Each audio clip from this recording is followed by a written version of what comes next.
Amen, bienvenue dans la Maison de l'Éternel ce matin. On va commencer par le louer avec le numéro 504.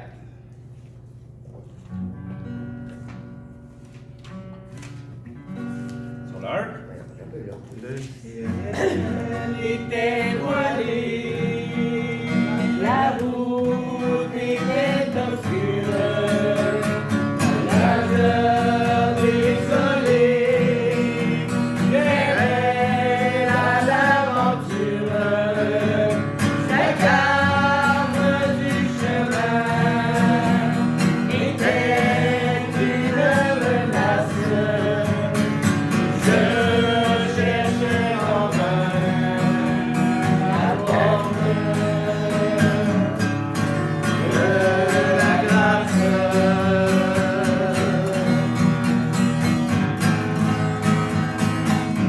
Le deux. Enfin, la déconduit, je tombé sur la route, en disant ici, je mourrai sans doute, sans un rayon d'espoir, pour voir perçant l'espace, montrer à mes yeux la forme de la grâce.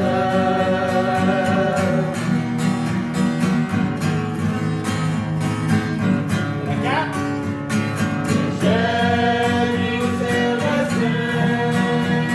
le haut dans la lumière, musique nous accueille, et puis dans la misère, je t'attendais pour moi, pitié pour pas me lasser, pitié si ta mémoire, c'est moi qui suis la grâce, c'est moi qui suis la grâce. Ouais, ok, parfait. Petit mot d'encouragement, Frère Serge. Dans deux temps, je disais que quand j'ai lu souvent l'Ancien Testament, c'est quelque chose qui me passionnait, en tout cas. Et puis, Dieu avait raison, on laisse un petit espace au mal. On pense que des fois, ça allait bien, puis après, ça dégénère. Un peu comme nous, dans notre société, on a laissé rentrer les mots sexuels, puis je n'ai rien contre eux autres. Hein. Mais regardez, il y a une maladie de singe qui se transmet avec le mot sexuel, puis là, ils ont tous sorti pour dire « Ah, ça n'a rien à voir, puis vous avez des préjugés, tout ça. » Le mal, il gagne tout le temps. On dit. Puis la pandémie a amené une chose, hein, pour réduire l'Église. Regardez, on n'a même pas de place à se réunir. Puis quand il faut que tu se réunisses, il y a des lois très sévères pour que ça se fasse. Fait que, on laisse entrer. Je l'ai vécu dans ma vie d'ailleurs.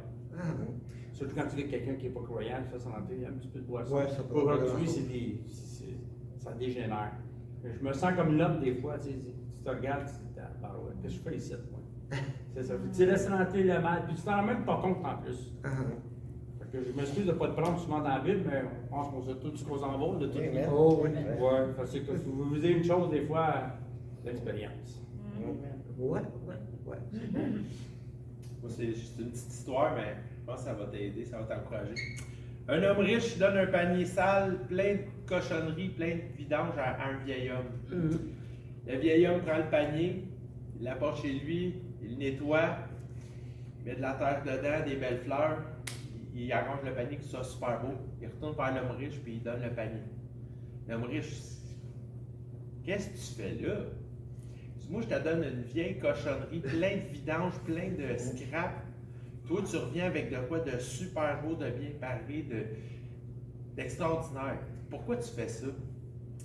Il dit, ce que l'on offre aux autres, c'est ce qu'on a dans notre cœur. Aïe, aïe. Wow. Je me suis arrêté 2 secondes. Je comprends. Ouais. C'est plate à dire, mais la majorité des gens riches où ils n'ont pas à se soucier des autres, puis souvent ce qu'ils offrent, c'est des miettes et des cochonneries. Le pauvre, lui, va donner tout ce qu'il a. Mhm. Ça me fait penser, on reconnaît un arbre à ses fruits. Tu peux pas voir des bons fruits dans un mauvais arbre. Puis tu verras pas des bons fruits dans un mauvais arbre, le contraire non plus. Souvent, j'observe les gens, puis t'es vite à juger. Non, je juge pas personne. Mais ce que j'observe de mes yeux, par exemple, c'est ça. Ce que je vois, c'est de la méchanceté, c'est du mauvais. Mon œil est capable de le voir. Si tu es capable de faire beaucoup de mauvais dans ta vie, c'est parce que peut-être que tu n'es pas une bonne personne. Mais tu es capable d'aller voir les bonnes choses, de voir ce qu'une personne est capable d'offrir. Si on ouvre bien les yeux, on est capable de discerner qui Dieu a choisi puis qui Dieu veut qu'on aille vers. Souvent, il y a du monde qui dit je ne perdrai pas mon temps avec lui, ça ne vaut pas la peine. Ben, tu fais une gaffe. C'est souvent cette personne-là, il faut que tu ailles vers lui. Qu'on ne lâche pas d'offrir ce qu'on a de bon. C'est sûr qu'à quelque part, il y a quelqu'un qui remarque, il y a quelqu'un qui voit, on est observé, puis de la même façon, nous aussi, on observe les gens. Qu'on donne du bon, qu'on fasse du bien, c'est comme ça que les gens ils se rendent compte qu'on est des bonnes personnes, puis on sent le bon.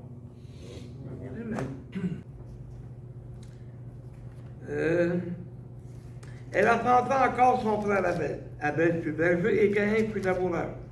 Au bout de quelque temps, Caïn fit à l'Éternel une offrande des fruits de la terre. Et Abel, de son côté, en fit une des premiers-nés de son troupeau et de leur graisse. L'Éternel porta un regard favorable sur Abel et sur son offrande. Mais il ne porte pas un regard favorable sur Caïn et sur son offrande. Caïn fut très irrité et son visage fut abattu. Et l'Éternel dit à Caïn, pourquoi es-tu irrité?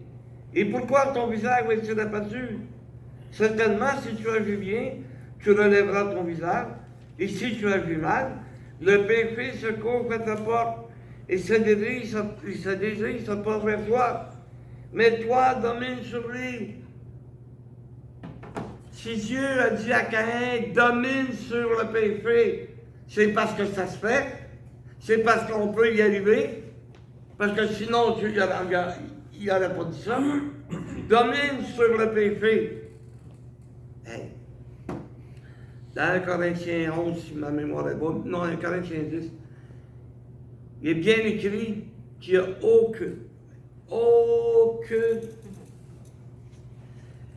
voyons, il n'y a rien, aucune tentation, bon, c'est ça, aucune tentation qui ne vous est survenue qui est humaine, Dieu préparera un moyen de s'en sortir. Amen. Fait qu'on peut dominer sur le péché, on peut dominer sur lui. Laisse tomber les désirs de ta chair. C'est parce que, il était irrité parce qu'il était jaloux.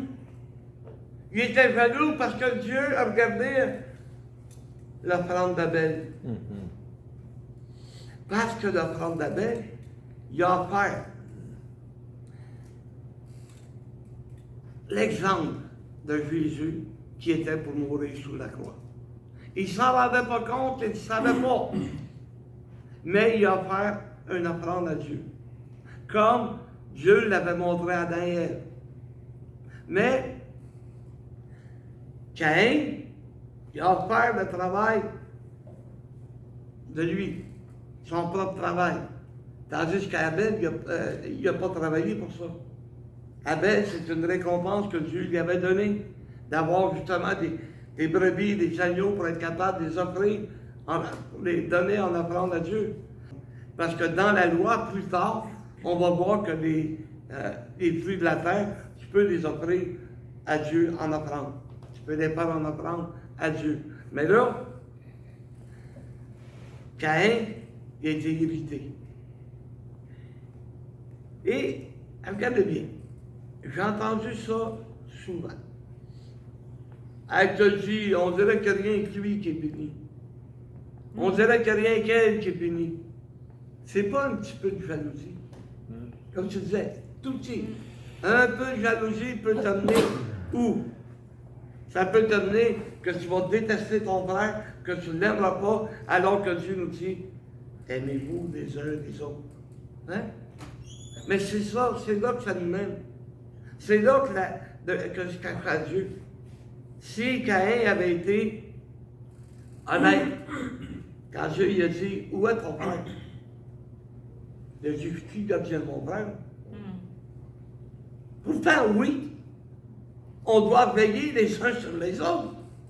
Alors, si on veille les uns sur les autres, c'est parce que on l'aime, on aime ce que l'on fait, parce que Dieu est content de nous. On le fait parce que la parole de Dieu nous dit, veillez les uns sur les autres. Où est-ce qu'il est mon frère?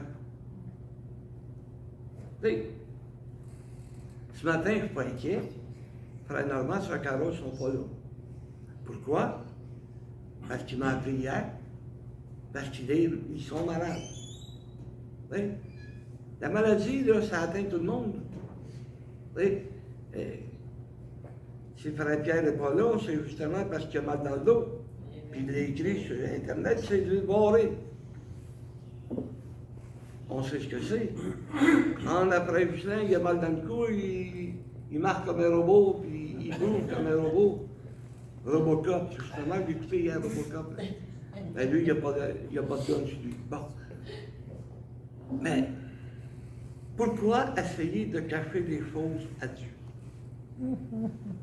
Hein? J'en ai d'autres exemples. Regardez ça. Je vais vous donner des chapitres, puis vous allez les voir. Le nombre 12. Le frère et la sœur de Moïse ont commencé à parler contre Moïse. Et cette valeur, Dieu l'écoutait. Dieu les a entendus. Et il a fallu que Moïse intervienne. Parce que Dieu était en train de dire à Aaron et à Marie, je parle avec Moïse, bouche à bouche. Et là, c'est pas tout le monde qui parlait avec Dieu dans ce temps-là. Mais il était face à face avec Dieu, puis il parlait directement à Moïse. Et là, il était prêt là, à tuer Aaron et Marie quand Moïse est intervenu. Ils ont essayé de se cacher, mais ils n'ont pas pu, Dieu l'a entendu. Et on dit que Dieu est partout. Il voit tout. Et il entend tout. Et où c'est qu'on peut se cacher? Hein? Élie, il était caché dans une caverne. Pourquoi? Puis pourtant, il venait de remporter un combat contre 450 faux prophètes. Mais là, parce que Jézabel a dit qu'il va avoir sa tête, il était caché, découragé complètement. Il a fallu que Dieu vienne et que Dieu parle à Élie. Il était caché. Qu'est-ce qu'un homme peut faire? Il ne peut pas s'en prendre à mon âme. Et ça, c'est l'essentiel. Nous sommes sauvés. Peu importe ce qui va arriver dans nos vies, nous sommes sauvés. Amen. Et l'homme ne peut pas s'en prendre, ou le diable ne peut pas s'en prendre à notre âme. Il va toucher à notre corps, par exemple. Ah, ça, il va s'amuser. Mais il va toucher à notre corps lorsque Dieu va lui permettre.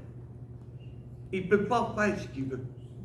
Lorsque Dieu va lui permettre de toucher à nos corps, il va s'en prendre. Tu sais, si Dieu veut nous mettre à l'épreuve, là, OK, vas-y, comme tu as fait pour Job. Hein, il l'a fait pour Job.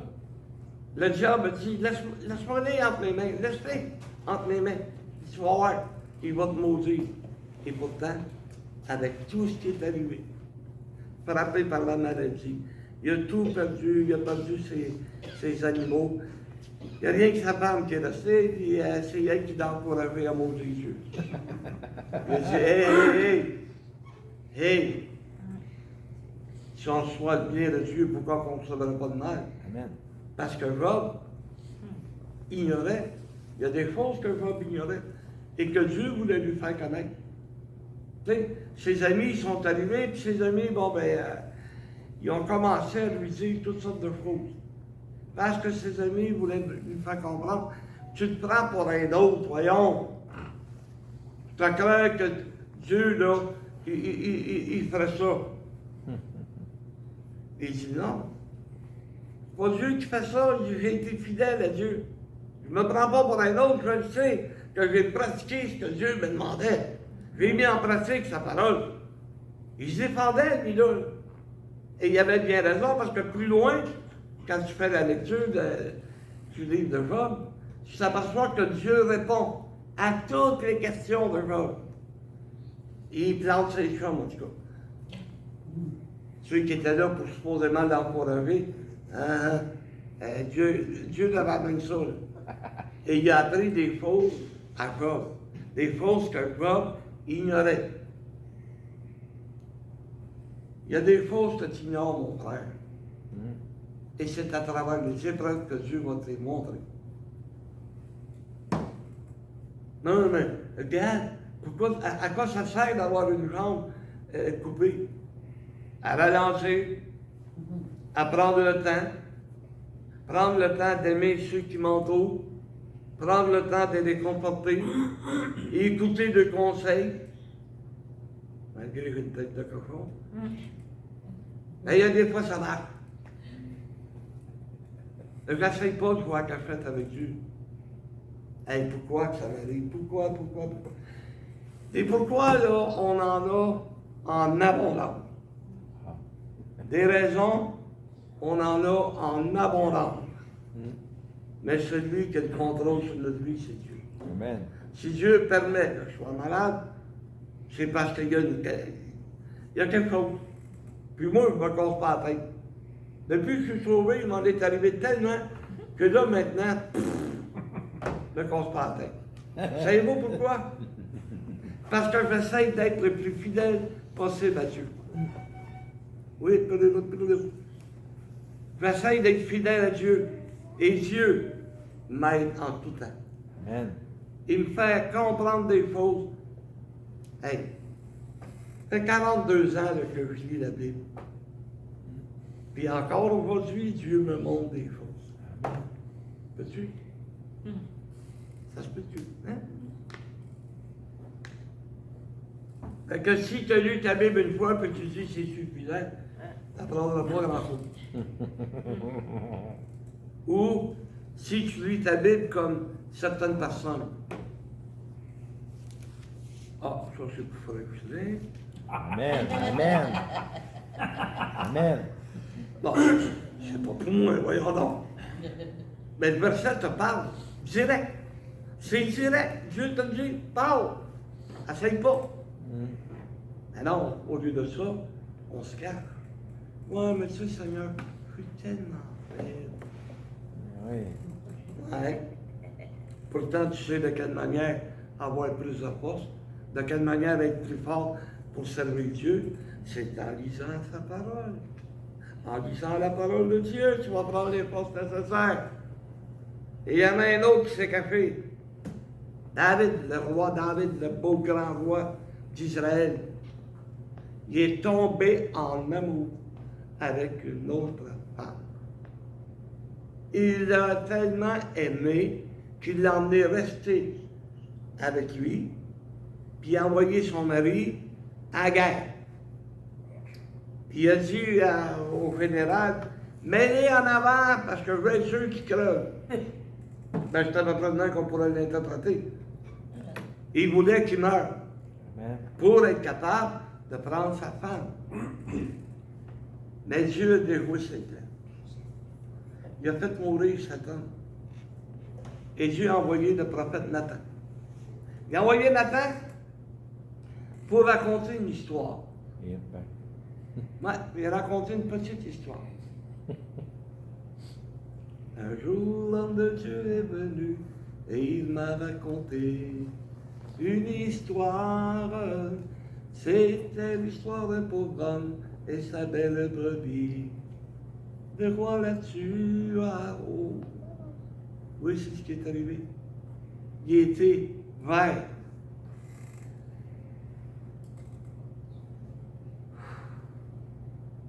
Il était vers David.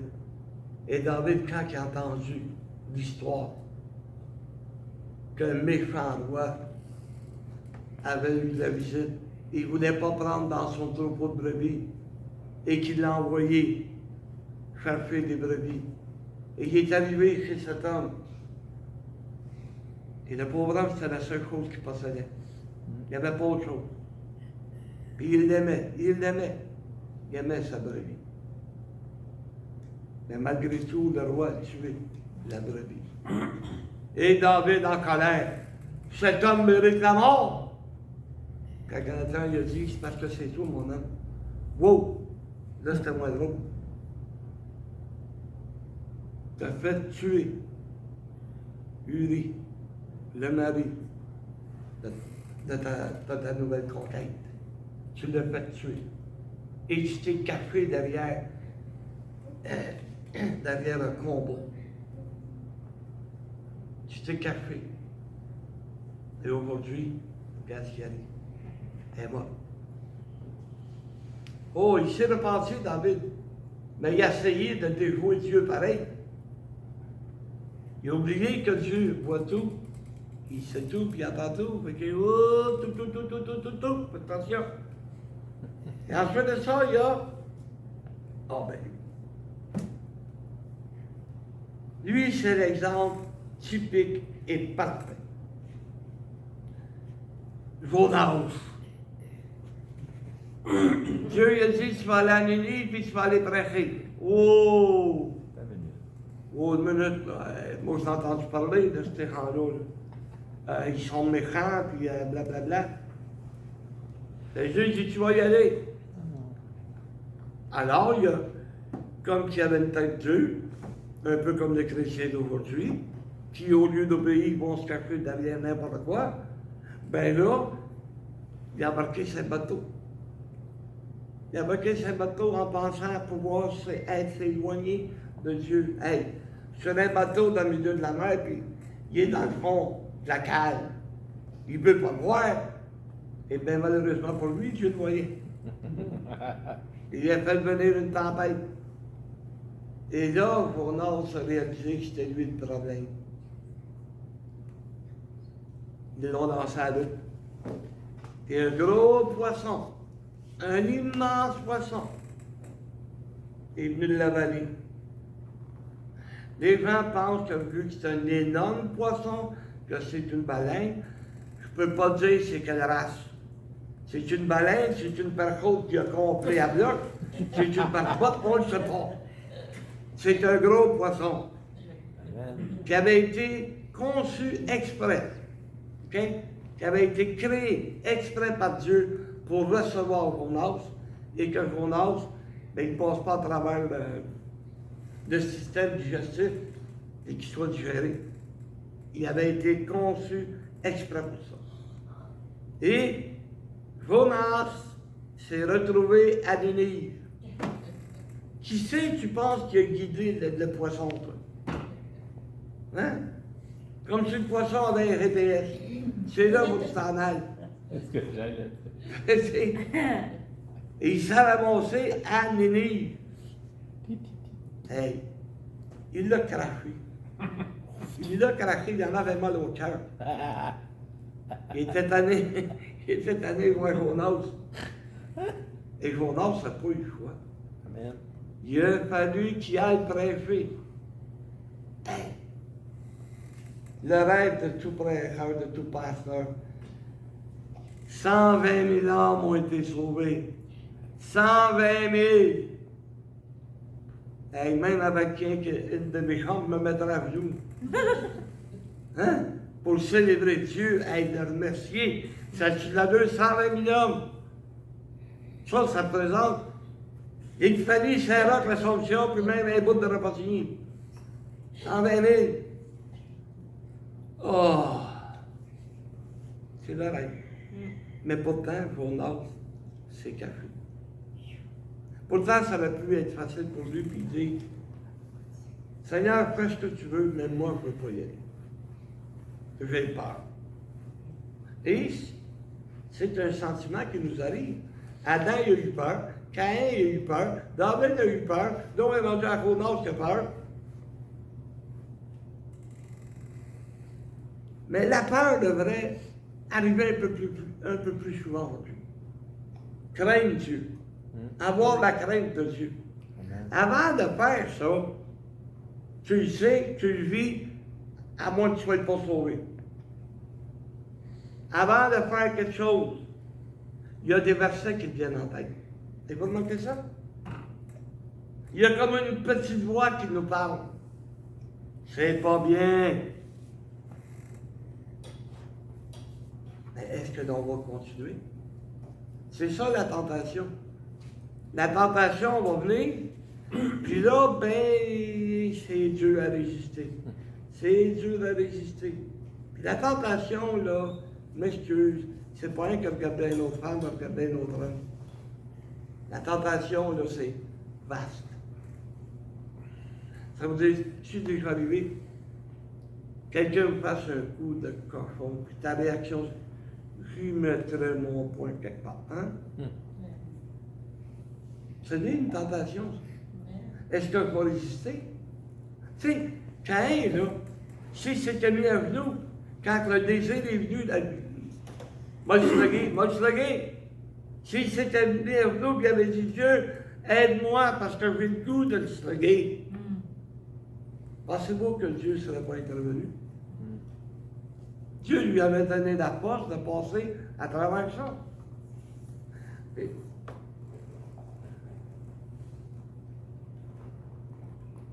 mais là, il y a quelqu'un que je n'aime pas.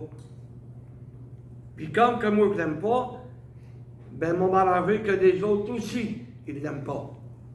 Et on se met à murmurer, faire des rumeurs sur l'un, sur l'autre. Hey, savez-vous que les rumeurs, là, c'est le sport favori des hommes et des femmes? Hey, rappelez-vous Laïs Bronsard. Elle voulait tout le temps que son bédo, il y amène une nouvelle. Elle vivait que pour les nouvelles, pour être capable de les répondre un peu partout. Mais même si c'est pas vrai, c'est pas grave. Je pratique mon sport. Non, mais c'est vrai quand même. Ce n'est des tentations. Hey!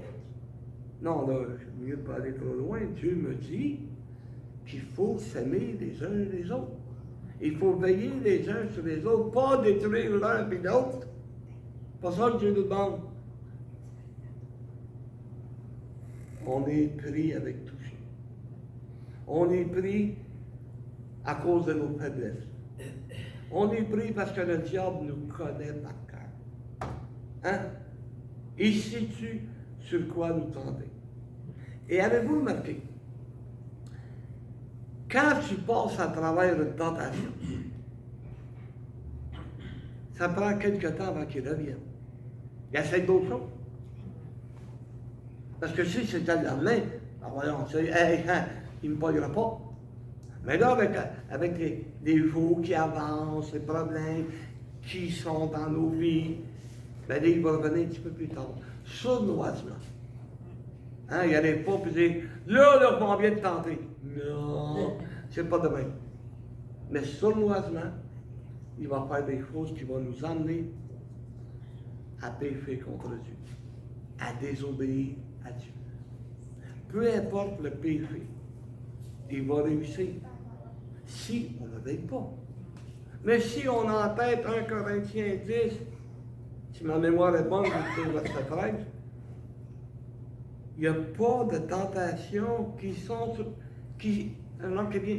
humaines, qui s'adressent à nous. Il n'y a aucune tentation sans que Dieu intervienne et qu'il prépare le moyen de s'en sortir.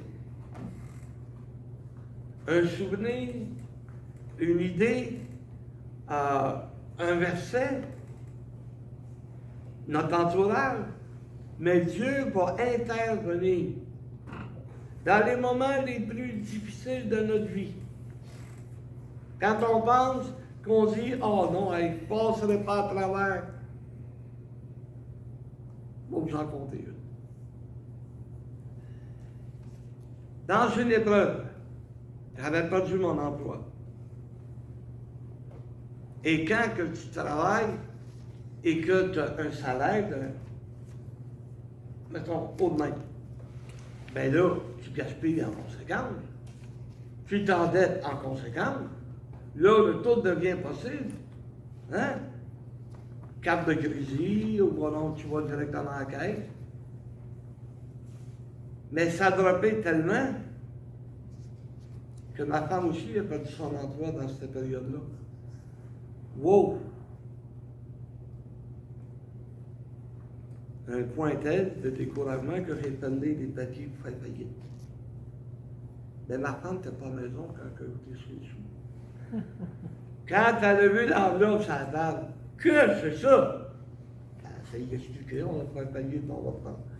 Elle a pris les papiers, elle ouvre le courant, ça que ça n'est pour elle. Dieu a toujours pris soin de nous autres. Aïe, et tu m'en pas de tractionner. Et savez-vous que la semaine d'ensuite, ma femme a retourné au travail, puis moi, je m'étais trouvé une nouvelle job.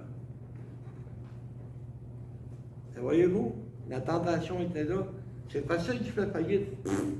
T'es libéré de tes dettes pour un an. Bien! Non. Pour ma femme, on a un nom de personne honnête. Et si on a contracté une dette, c'est notre devoir de payer la dette. Et Dieu a pourvu. C'est grave quand tu y penses. Mais la tentation était là, hey, on s'y met de tout. Il y en a combien qui sont de même?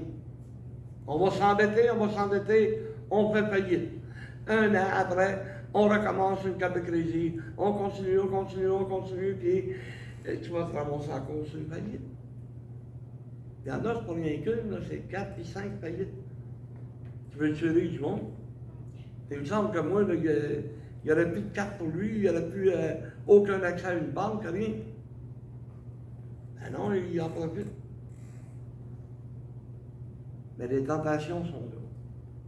C'est à nous à passer à travers. En prenant justement le moyen que Dieu nous donne.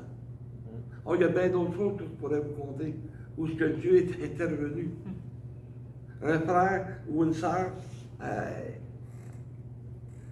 était mal pris, ça allait pas bien. Ils sont juste venus m'encourager. Ils sont venus faire un tour. Ils m'encourageaient. Ah, ça va se replacer, tu sais. Il y a une sœur à un moment donné qui est venue me voir parce qu'elle allait mal. Savez-vous qu'est-ce qu'elle me dit? Prends donc une pelle puis va déterrer ta foi, là. Et ça, là. Tu sais, parce que quand ça va pas bien, on aime ça se faire plaindre. Hein, vous remarquez? Oh, on va se faire plaindre, mais elle était directe. Va déterrer ta foi. Ouais. T'as pas tout à fait de temps. Hein? T'as pas tout à fait de temps. Et c'est ça qu'il faudrait qu'on fasse aujourd'hui. Qu'on y aille déterrer notre foi. Parce qu'on en avait. Hey, moi, là, j'avais de la foi grande de même. Mais pour les autres. Et pour les autres, notre foi, là, c'est pas rien qu'un grain de sénévé. Ça n'a pas au complet du sénévé. Mais quand c'est pour nous autres, la graine de sénévé s'est fait épiler, fait écraser. Mais c'est ça qu'il faut faire. Déterrer notre foi. Arrête de voir cachette. Sois honnête avec Dieu. Tu sais, c'est pas dur, là.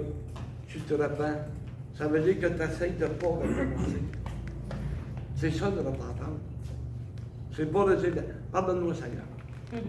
Même si tu mets des larmes avec, pardonne-moi, Seigneur, t'en supplie. Et le lendemain, tu recommences, tu te moques de Dieu. Et n'oubliez pas qu'on ne se moque pas de Dieu. Alors, que Dieu nous bénisse. On en a besoin.